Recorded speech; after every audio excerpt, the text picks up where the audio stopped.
Thank you so much, Chen. It's truly an honor to be here tonight with such great leadership. I recognize the presence of Marcy Sims, our incredible family founder of the Sy Sims School of Business.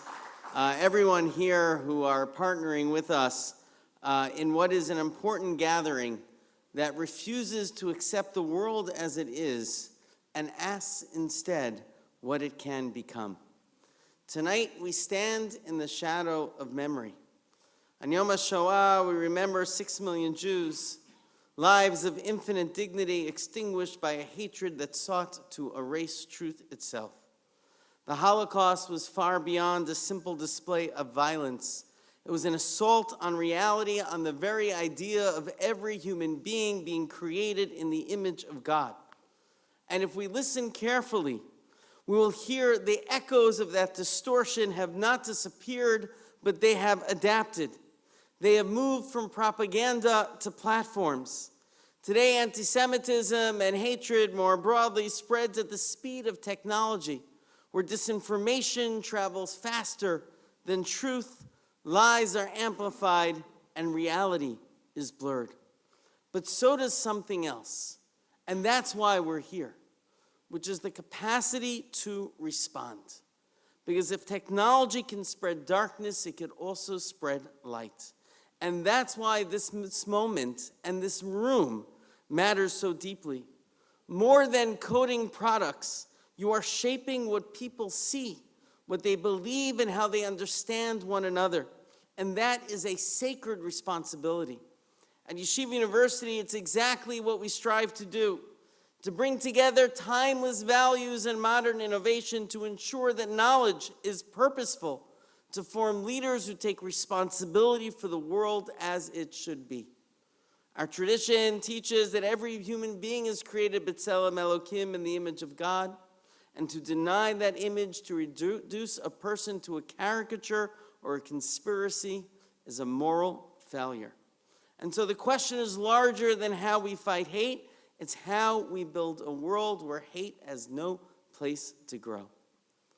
Last year, I shared the words of Rav Kook, that the righteous do not fight darkness directly, they increase light. This year, I would add, in a digital age, increasing light also means creating it. It means designing platforms that elevate truth, building systems that reward dignity, and training models that reflect wisdom. We're so proud of partnering with the 8200 alumni with generative AI for good, and we also thank Shiran in her absence. The concept of generative AI is one of the most powerful tools humanity has ever created. While we've seen that it can distort reality, it can also deepen it. It can spread division, or it can cultivate understanding. The choice is ours. Because the opposite of hate isn't silence or tolerance. It's the active creation of a world filled with purpose, with kindness, and with truth.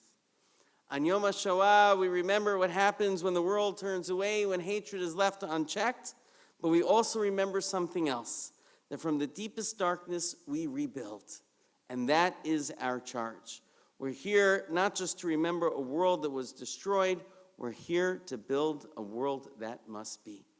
Being the bearers of a 4,000-year-old tradition, we know something that the world often forgets. The truth does not disappear. It waits to be carried. And now it is in our hands. It is up to us to build the world where truth travels further than lies and dignity is louder than hate. Let us hack the hate. Let us fill that void with light, not just for today, but as a daily commitment. And together, we will build a future where kindness, justice, and innovation for good will prevail.